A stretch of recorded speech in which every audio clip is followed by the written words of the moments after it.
Hey, Ragnar here, and this is RagnarRoxx, where we talk about game design. You probably know what a dominant strategy is, right? It's when a certain mechanic or maneuver in a game is significantly more powerful than everything else, and it's generally something game designers put in a lot of work to avoid, as it can completely ruin the balance of a game. It eliminates all meaningful choice in playstyle, because once a player has found this dominant strategy, there's really no reason to not rely on it all the time. There are certain exceptions, like puzzle games, where the main challenge lies in finding the dominant strategy, or sometimes when designers find a dominant strategy in their early prototype, but deliberately decide to not fix and remove it, but instead to embrace it and just go with it and build their entire gameplay around it to make the player feel like a real badass through this overpowered strategy. The perfect example for this is Dark Messiah of Might and Magic's Kick. See, this game is kind of a weird case. It received a lot of flack for glitches, shallow storytelling, and repetitive gameplay, and in many ways I even agree. It's a child of that era of avant-gardistic, clunky, experimental first-person games like Vampire the Masquerade Bloodlines, for example, which often came out in a flawed and broken state but still managed to become fan favorites until long after their release. Like Dark Messiah, which wanted to become the most exemplary medieval fantasy melee combat game ever made. And well, first-person melee combat ain't an easy thing to pull off in a video game. It's kind of a double-edged sword, no pun intended, because implementing such a system always comes with making strong sacrifices. The more realistic you want it to be, the more complicated it gets, and this comes with the risk of making the controls more clunky and difficult to approach, which in turn takes away from pure visceral satisfaction, that enjoyable feeling when you effortlessly crush your enemies.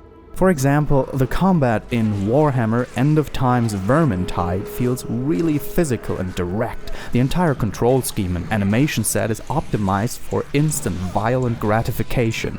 You can almost feel the sheer force of the blow of your weapon and the swath of destruction it leaves. But control-wise, it's just button mashing without any real complexity behind it.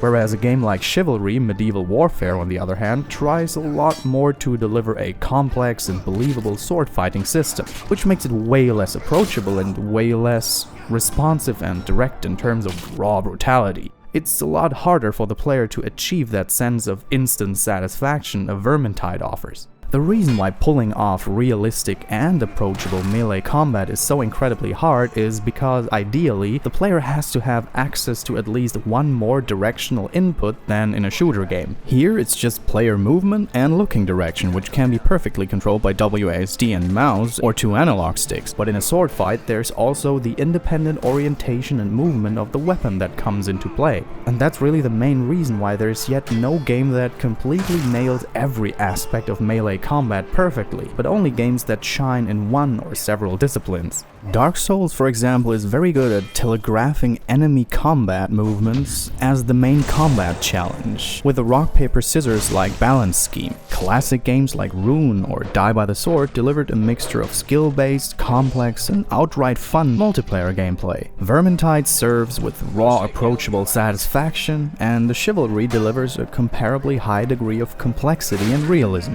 Or let's rather say, believability.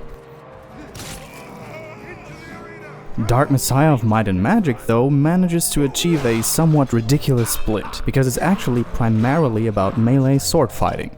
And it's a rather complex system. You have 5 different attack styles directly tied to your walking direction, parries and counterattacks, several different crouched combos, fascias, sword charges, lunges, finishing moves, and different levels of force you can apply to your blows. And with all of those attacks, the game checks your sword's position against the one of your enemy. So you could say it's a somewhat complex fighting system that tries to reach a certain degree of realism.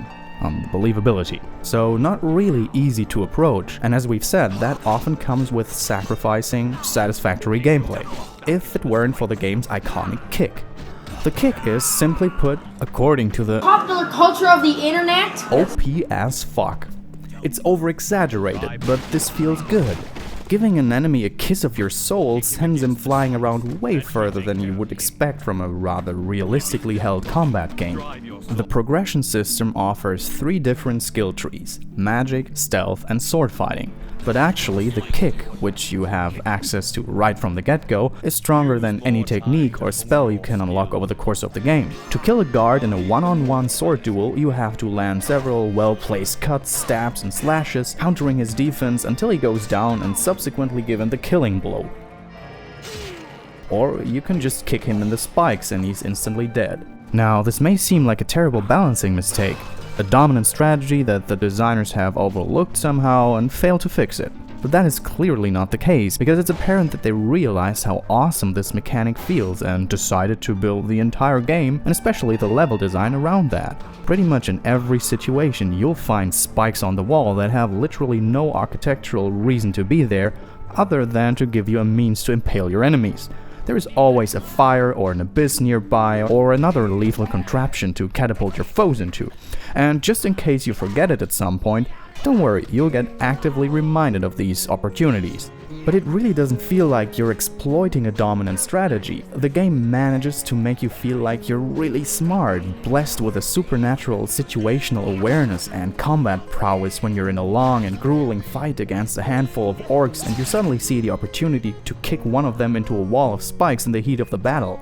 It really makes you feel like a movie sword-fighting badass, and not like an Assassin's Creed where your protagonist just performs his fancy sword-dancing choreography on autoplay, but you just achieve that level of fencing badassery completely on your own account. Only that it's actually not really you, but the fact that the game was littered with deadly traps to throng your enemies into, on purpose. It's a product of that mid-2000s era when every first-person game had to be all about new, clever implementations of in-game physics. Dark Messiah's kick is what the gravity gun is for Half-Life 2, because technically this gun is also really overpowered.